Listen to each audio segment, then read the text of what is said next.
मैं गर्व से कहता हूं कि मैं ब्राह्मण हूं। मैं वो दधीच हूं जो विश्व कल्याण के लिए अपनी हड्डियां दान करने से पहले 2 बार नहीं सोचता।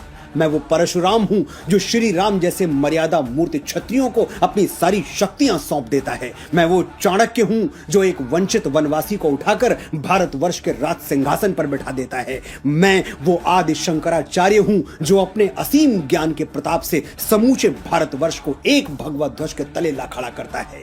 मैं रामकृष्ण परमहंस हूं जिसकी शरण में आने वाला स्वामी विवेकानंद हो जाता है। मैं समर्थ स्वामी रामदास हूं जो छत्रपति शिवाजी महाराज जैसा शिष्य देके इस धरा को धन्य कर देता है। मैं पेशवा बाजीराव बलाड़ हूं जो एक राजपूत राजा के स्वाभिमान के लिए थाली में सजा हुआ भोजन छोड़कर रणभूमि की ओर चल पड़ता है। मैं मंगल पांडे हूं जो स्वाधीनता के मस्तक पर तिलक बनकर जगमगाता है। मैं राजगुरु हूं, मैं तात्या टोपे हूं, रामप्रसाद बिस्मिल हूं, परमवीर कैप्टन मनोज पांडे हूं, मैं चंद्रशेखर तिवारी आजाद हूं।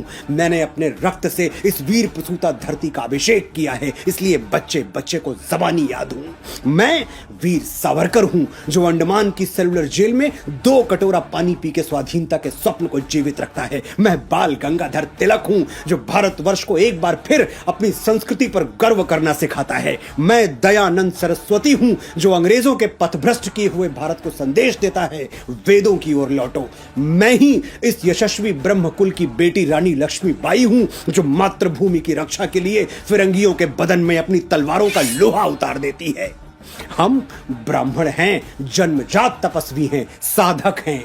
हम संगीत की साधना करते हैं तो तानसेन बन जाते हैं, स्वर साधना करते हैं तो लता मंगेशकर कहलाते हैं, और शब्द साधना करते हैं तो महाकवि कालिदास और गोस्वामी बाबा तुलसीदास के नाम से अमर हो जाते हैं। आर्यभट्ट, वाराहमिहिर, श्रीनिवास रामानुजम, वेंकटरमन, रामकृष्णन, हजारों लाखों यशस्वी ब्राह्मणों के नाम हमारे ब्रह्म पटल पर स्वर्णाक्षरों में अंकित हैं। मैं कितनी भी कोशिश कर लूं ये किस्सा रह जाएगा आधा। किस किस के मैं नाम गिनाऊं, सांसें कम है लोग ज्यादा।